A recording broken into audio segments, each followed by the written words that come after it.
নমস্কার, আমার চ্যানেলে সবাইকে স্বাগত।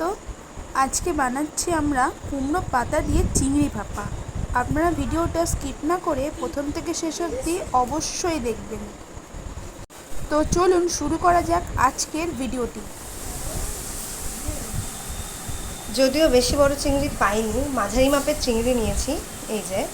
আর আজকে আমরা বানাচ্ছি কুমড়ো পাতায় চিংড়ি ভাপা। তো এটার মধ্যে ব্যাটারে যা যা আছে আমি একবার বলে দিচ্ছি। এখানে রয়েছে সর্ষে, পোস্ত, কাঁচা লঙ্কা, এটা দিয়ে মা পেস্টটা বানিয়ে দিয়েছে। তারপরে এটার মধ্যে আমি দিয়েছি লবণ, হলুদ গুঁড়ো, একটু চিনি আর ওই পেস্টটা, আর তার সঙ্গে একটু সর্ষের তেল দিয়েছি। এই দিয়ে এখন এটা, আর সেটা আমি কি করব, এটা আমি এখন কিছুক্ষণের জন্য রেখে দেবো। আর এই পাশে আমি কটা কাঁচা লঙ্কা চিড়ে নিয়েছি, যেটা আমাকে পরে সাহায্য করবে। এখানে কুমড়ো পাতাগুলোকে আমরা লবণ জলে বাস অনেকক্ষণই চুবিয়ে রেখেছিলাম, যাতে পাতাগুলো একটু নরম হয়ে যায় আর যা এর জার্মস জীবাণু যা আছে সব যাতে বেরিয়ে যায়। তো এখন সেগুলোকেই একটা একটা করে তুলে রেখে দেবো একটু শুকনো হলে, তারপরে আমরা ওটাকে মোড়ানো শুরু করব।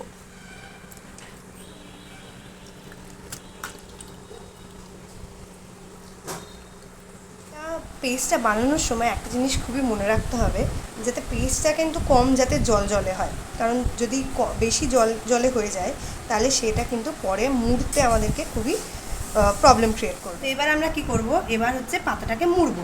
তো তাই জন্য আমি দুটো পাতা নিয়েছি, এইখানে একটা পাতা আর এখানে আরেকটা পাতা। দুটো পাতাকে এরকমভাবে রাখবো, রেখে নিয়ে এখানে রয়েছে আমাদের ব্যাটারগুলো, এই যে চিংড়ি মাছের যে ব্যাটারটা বানিয়ে রেখেছিলাম। এই পাশে আমি একটু তেল নিয়ে রেখেছি, কাঁচা সর্ষের তেল রয়েছে, আর এখানে যেটা দেখিয়েছিলাম ওই লঙ্কাগুলো। ঠিক আছে, এবার আমি কিছুই করবো না, চামচ নিয়ে এসেছি। এবার এইটাকে দিয়ে এই যে এখান থেকে নিয়ে আমি এটার মাঝে ঢালাই দেবো। তো এখানে 1 2, এই গেল আমার 3 নম্বর, এই রে আমার 4 নম্বর, এই আসবে আমার 5 নম্বর। 5 চামচ হয়ে গেছে। এবার একটুখানি এখান থেকে আমি ব্যাটার তুলবো। এই কোথা থেকে মশলা তোলা যায় এখন, এই যে এরকম করে আমি ব্যাটার তুলে এই যে এটার উপরে আমি ব্যাটার রাখবো। ঠিক আছে, একটু এটার কাছে এসো। হ্যাঁ হ্যাঁ হ্যাঁ, এই যে এটার উপরে এবার করে আমি একটু একটু করে এই যে এরকম মশলাটা রেখে দেবো, যাতে মশলাও সবাই পায়, মাছও সবাই খেতে পায়। It should be fine.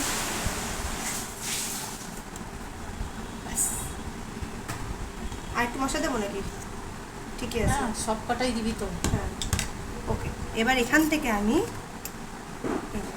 1 চামচ এরকম তেল নেব, নিয়ে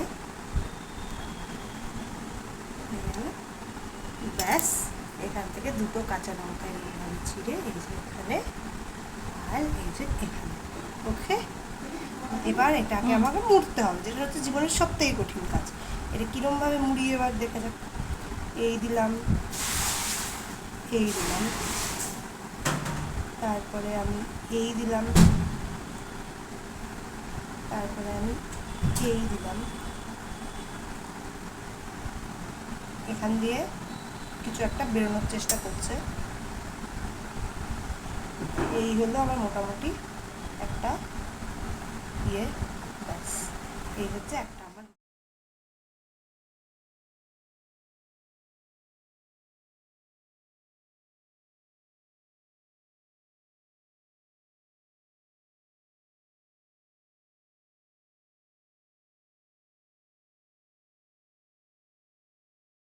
সুতো দিয়ে সবগুলোকে বেঁধে দিচ্ছে এখন, আর ওইদিকে সবগুলো প্রায় হয়েই গেছে। এটা শেষ নম্বর, সুতো দিয়ে বাঁধাটা দেখে দিচ্ছে।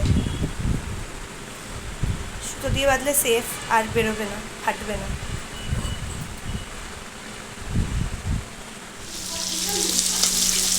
এগুলোকে নামিয়ে দিয়েছি। তো প্রথমবারে এটা হচ্ছে প্রথমে একটুখানি গ্যাস কমিয়ে দিতে হবে ঢাকনা দিয়ে, আর তারপরে একটু গ্যাসটা বাড়িয়ে দিয়ে এটাকে একটু দুপাশটা ভাজা ভাজা করে নেবে। তো এটাই সেটা চলছে, দেখা যাক কী হয়।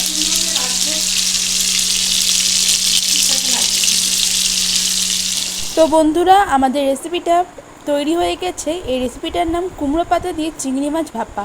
আপনারা ভিডিওটি প্রথম থেকে শেষ অবধি দেখে বলবেন কেমন লাগলো। আজকের ভিডিওটি এখানে শেষ করছি। ভালো লাগলে লাইক, কমেন্ট, সাবস্ক্রাইব আর শেয়ার করতে ভুলবেন না। ফেসবুক প্রোফাইল থেকে দেখলে প্রোফাইলটা ফলো করে নেওয়ার অনুরোধ রইল। আবার আসবো নতুন ভিডিও নিয়ে আপনাদের সামনে।